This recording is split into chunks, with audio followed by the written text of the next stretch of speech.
అమరావతిలో మరో విడత భూ సమీకరణపై మంత్రి నారాయణ స్పష్టత ఇచ్చారు. రాజధాని కోసం మరో 40,000 ఎకరాలు భూ సమీకరణ చేయాలని యోచిస్తున్నట్లు ప్రకటించారు. వచ్చే 100 సంవత్సరాలకు గాను దృష్టిలో ఉంచుకుని ఈ భూ సమీకరణ చేస్తున్నామని వివరించారు. గుంటూరు జిల్లా అనంతవరం మండలంలో మంత్రి నారాయణ పర్యటించారు. అక్కడ రాజధాని నిర్మాణానికి అవసరమైన గ్రావెల్, మట్టిని పరిశీలించారు.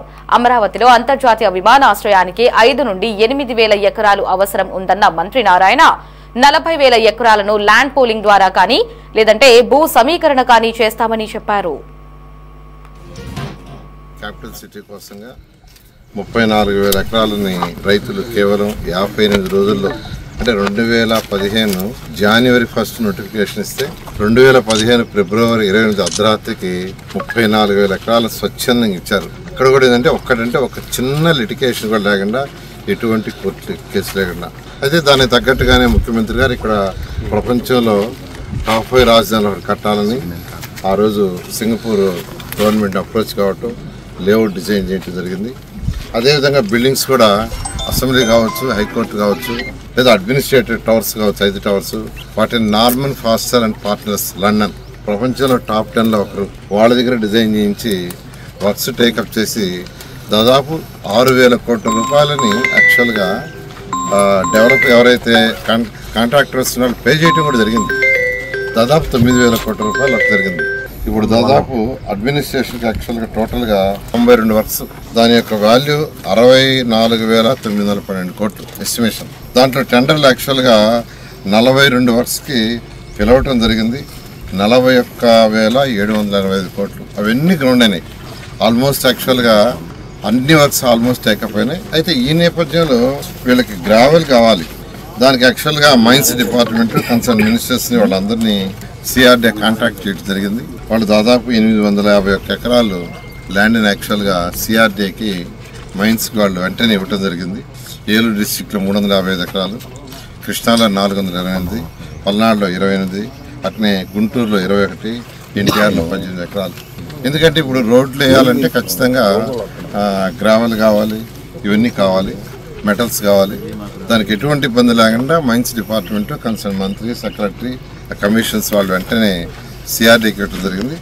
అయితే 2014-19లో ఈ అనంతవరంలో ఏదైతే ఇక్కడ హిల్ ఉందో ఈ మైన్స్, దాన్ని యాక్చువల్గా ఆ రోజు సిఆర్డీకి ఇచ్చారు. దీన్ని తవ్వారు కూడా. అయితే ఈ మధ్య యాక్చువల్గా మనకున్న అమరావతి క్యాపిటల్ సిటీలో ఈ ల్యాండ్స్ అన్ని సర్వే చేస్తూ ఉంటే ఇక్కడ 6 మీటర్లు 8 మీటర్లు డెప్త్ తవ్వేశారు. అంటే గ్రౌండ్ లెవెల్ కంటే కూడా. అందువల్ల ఆ ల్యాండ్ని ఎలా వాడాలా అనే దాని మీద యాక్చువల్గా ఈ మధ్య అధికారులతో చాలా డీటెయిల్గా డిస్కస్ చేసాం. అయితే దాని మీద వాళ్ళ మైన్స్ డిపార్ట్మెంట్కి సంబంధించిన అధికారులతోనూ సిఆర్డీ అధికారులతో ఫిజికల్గా చూస్తామని యాక్చువల్గా రావడం జరిగింది. ఈ ఏరియా అంతా యాక్చువల్గా దీన్ని ఇమీడియట్గా డ్రోన్ సర్వే చేయించి ఎంత డెప్త్ పోయిందంటే ఫిజికల్గా మనం కొంత చూడగలం, కానీ రియాలిటీ కావాలంటే అంటే దీన్ని ఇట్లా చేయాలంటే ఈ ల్యాండ్ మొత్తాన్ని ఏదైతే మైన్స్ తవ్వేశారో ఆ ల్యాండ్ కూడా ఇట్లే చేయాలనే ఉద్దేశం. ఇక్కడ రావటం కూడా ఉద్దేశం ఏంటంటే దాన్ని కూడా ఏదో ఒక పర్పస్కి ఏదో ఒక యాక్టివిటీ చేయాలనే ఉద్దేశంతో నేను ఈరోజు వచ్చాను. దాన్ని ఇమీడియట్గా డ్రోన్ సర్వే చేయించి దీన్ని ఏ విధంగా ఫిల్ చేయాలి, ఎలా చేయాలనేది అధికారులతో కూర్చొని మాట్లాడి డిస్కస్ చేసి దీన్ని కూడా ఏదో ఒక యూటిలైజేషన్ చేస్తుందని చేస్తామని తెలియజేయడం కోసం వచ్చాను. యాక్చువల్గా కొంత క్లారిటీ ఇచ్చారు. వెంటనే దీని మీద ముందుకు పోవడం జరుగుతుంది. అంటే ఏ రకంగా చర్యలు తీసుకున్నారు సార్? మైన్స్ లాస్ట్ గవర్నమెంట్ అంటే చర్యలు అంటూ ఏం లేదు. యాక్చువల్గా వాళ్ళకి పర్మిషన్ ఇచ్చాము. పర్మిషన్ మైన్స్ వాళ్ళు ఇచ్చారు. దాని మీద సిఆర్డీ వాళ్ళు యాక్చువల్గా దాన్ని యూటిలైజ్ చేసుకున్నారు. బట్ వాళ్ళకి ఇచ్చిన ప్రకారం వాడుకున్నారు. అయితే దాన్ని ఏ విధంగా మనం బెటర్గా చేసుకోవాలనే ఉద్దేశంతో యాక్చువల్ రావడం. ఇప్పుడు లేటెస్ట్ ల్యాండ్ పూలింగ్ సంబంధించి అదనంగా కొంత తీసుకుంటాం అంటే యాక్చువల్గా ఒక ఇంటర్నేషనల్ ఎయిర్పోర్ట్ కట్టాలనేది ముఖ్యమంత్రి గారి యొక్క ఆదేశం.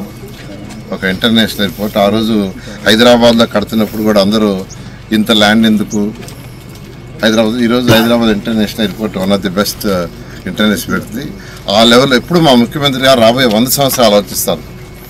మిగతా నాయకులు ఆలోచించారు కదా, ఆయన రాబోయే 100 సంవత్సరాలకు ఎలా ఉంటుంది, 50 సంవత్సరాలకు ఎలా ఉంటుందని ఆ ఉద్దేశంతో ఫ్యూచర్లో యాక్చువల్గా ఏంటంటే అమరావతి, మంగళగిరి, తాడేపల్లి, గుంటూరు, విజయవాడ ఇవన్నీ కలిసి ఒక మెగా సిటీ కింద యాక్చువల్గా మాస్టర్ ప్లాన్ ముఖ్యమంత్రి గారు చేశారు. దాన్ని దృష్టిలో పెట్టుకున్నప్పుడు ఒక ఇంటర్నేషనల్ ఎయిర్పోర్ట్ పెద్దది రావాలని, దానికి కనీసం ఒక 5,000 ఎకరాలు కావాలి. ఆ ల్యాండ్ తీసుకోవటం కోసం స్టడీ చేయమన్నారు. దాని మీద యాక్చువల్గా సిఆర్డీ అధికారులు యాక్చువల్గా స్టడీ చేస్తున్నారు. త్వరలో దాని మీద డెసిషన్ తీసుకొని ల్యాండ్ అక్విజిషన్, ల్యాండ్ పూలింగ్ అనే దాంతో ముందుకు పోవడం జరుగుతుంది. అంటే ల్యాండ్ అక్విజిషన్ అయితే 5,000 ఎకరాలు చేయొచ్చు. దానివల్ల అక్కడ రైతులు నష్టపోతారని ప్రజాప్రతినిధులు యాక్చువల్గా చెప్పడం జరిగింది. ల్యాండ్ అక్విజిషన్లో వాళ్ళకి ల్యాండ్ అక్విజిషన్ యాక్ట్ ప్రకారం 2.5 times రిజిస్ట్రేషన్ వాల్యూ వస్తుంది. దానివల్ల నష్టపోతారు. దానికంటే ల్యాండ్ పూలింగ్కే ఇష్టపడుతున్నారని ప్రజాప్రతినిధులు ఎవరైతే ఎమ్మెల్యేలు ఉన్నారో, శాసనసభ్యులు చెప్పడం జరిగింది. అయితే ల్యాండ్ 5,000 ఎకరాలు మిగాలి ఎయిర్పోర్ట్ కంటే కనీసం 30,000-40,000 ఎకరాలు తీసుకోవాలి. ఎందుకంటే మళ్ళీ లేఅవుట్ వేసి వాళ్ళకి ఇవ్వాల్సిన షేర్ వాళ్ళకి ఇవ్వాలి, మళ్ళీ రోడ్లు ఇవన్నీ డ్రైన్స్ ఇవన్నీ కట్టాలి. అందుకని ల్యాండ్ పూలింగ్, ల్యాండ్ అక్విజిషన్ అనేది డిస్కస్ చేస్తున్నాం. త్వరలో ఫైనల్ డెసిషన్ తీసుకొని చెప్పడం జరుగుతుంది. ఈ అమరావతి క్యాపిటల్ సిటీ కోసంగా 34,000 ఎకరాలని రైతులు కేవలం 58 రోజుల్లో, అంటే 2010